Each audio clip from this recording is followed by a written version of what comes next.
in television and movies, in Living Color, Proud Family, and in Booty Call. Last night, his life and career were highlighted on an episode of TV One's Uncensored. Take a look. Booking in Living Color was like making the audition for the X-Men, and because Keenan was like the Professor Xavier of comedy, dude. Like, he's a genius and is the genius of comedy. So he took all these mutants and put them together, but we all were stand-ups. He was able to take all of us and chisel us into a group.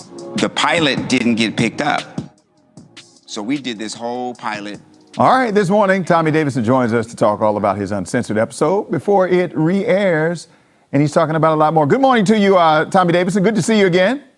Good to see you again too, man. What's up, man? All right, well, you know, everything is everything. Last time you were here, you were talking about the release of your book. Fascinating stories. You had me captivated. We were doing the podcast, and you had me captivated with your story, and you had me laughing. But I didn't know about the Will Smith, Jada Pinkett story. I heard that during the commercial. Man. So now I want you to tell me. I want to know about this. What happened? Why did Will Smith threaten you? Long story short, and I didn't know until my book came out because I didn't know why he did it. You know, long story short, there was a kissing scene in the movie, but we never rehearsed it. Mm-hmm. So since we never rehearsed it, you know, it could have been deemed a little bit inappropriate. And this was a movie Woo, right? Or was this was a movie Woo with me and Jada Pinkett? Oh, yep, I saw it, yeah. So a kiss we never rehearsed, and she never rehearsed with me, may have got a little bit out of hand or whatever. And so he had a comment about that. That's all you're gonna say? He had a comment? yeah. I mean, you know, I don't know if you ever seen him in person, but you know, Will is about 6'4", 250. You know what I mean? Right. So when somebody comes to you with a comment, you know, with that with that kind of size, you're not like, oh, this is the Fresh Prince. Right, you know, right. Like, oh. Right. So how did you diffuse the situation? I know you were acting, but how did you diffuse it? Well, we never got to diffuse it, man. We almost got to the point where we went outside, and then Jada was like, "No, let's not do that." Blah blah blah. You know, you got to remember. You know, I'm from DC, so you know, it's like, you know, it almost turned into a David and Goliath situation. Right. You know, but okay. Maybe would have made out too good. Right. Well, we know Tommy. Will didn't want those. He didn't want that Tommy Davidson smoke. We know he didn't want that. You're from DC. Look, let's talk about your episode of Uncensored, because again, a lot of the stories, a lot of people don't know, if they haven't read your book and they didn't see Uncensored, they don't know your story, and it's a fascinating story about how you were born and you were given up for dead in Mississippi. Real quick, give us the Cliff Notes version. Well, in Greenville, Mississippi, I was abandoned in a pile of trash and found randomly by two white people who became my parents, and brought me to Fort Collins, Colorado. Lived there till I was 4, then moved to Washington, D.C. during the riots, 1968, and didn't know I was Black until I got to D.C. And it became really obvious, you know, and grew up, finally moved to Silver Spring, Maryland, went through the N-word, went through the, you know, what's called white crack, the whole thing. Mm-hmm. And basically, you know, grew into the person that I am now in the city that I come from now, which is now a diverse city, and went through everything that every city went through in this country.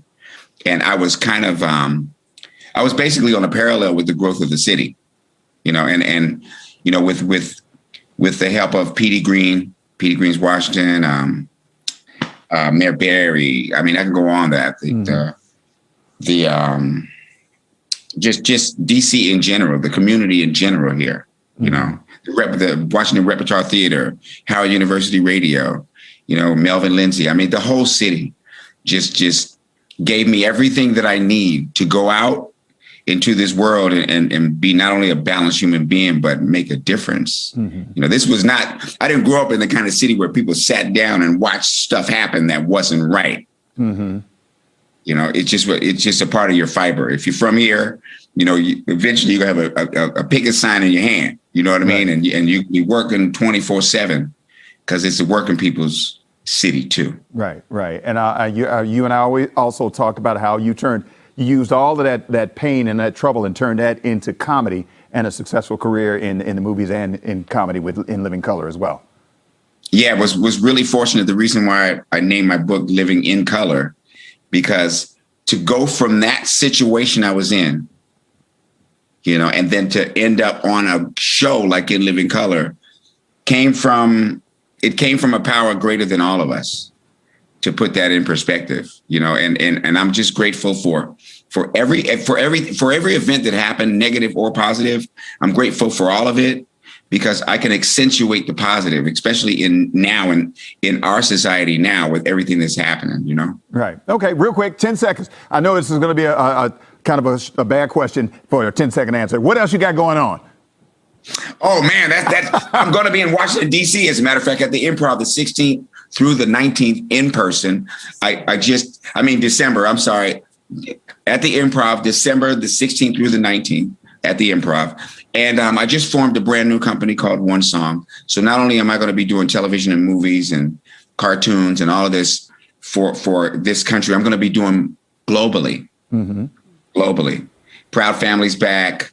Me and Martin have productions together. It's sky's the limit. I get so excited. I'm like, what do you mean? What do I got going on? It's like, it's on. Well, Tommy, thank you very much. Your story is a truly inspirational story. So thank you for sharing that in the book. And your story probably, helps other people as well. So thank you for sharing that, and continued success with your career. And I know you got a lot going on. So continued success with all of it. Thank you, Wisdom. Thank you. And really quickly, quick shout out to my three wise men back in D.C. You got to have wise men. Yes. You know what I mean? Who are they? Give their names real quick. I got to go. And that's just a few of them, huh? Give the names real quick. Oh, this is Marshall, all right? And this is Mr. Bailey, all right? One is my uncle. Both of my uncle, really. Yeah. They just took me on. They just make sure I do okay. Right. I call them for about, 3 minutes. Hey, how's it going? You good? All right. And they'll make a little comment about this and that. All right, I'm down. You know what I mean? But hey, connected to DC, right? Yes, sir. Yes, sir. You're absolutely right. All right, Tommy, appreciate it. Ladies and gentlemen, Tommy Davidson, Will Smith, you don't want no smoke. Tommy Davidson. Take care of yourself, sir. Come on, man. Take care, Tommy. We'll see you when you come to DC. And just a reminder, you can watch the encore presentation of Tommy Davidson's Uncensored episode this Wednesday on TV One. Check your local listings. We'll be right back.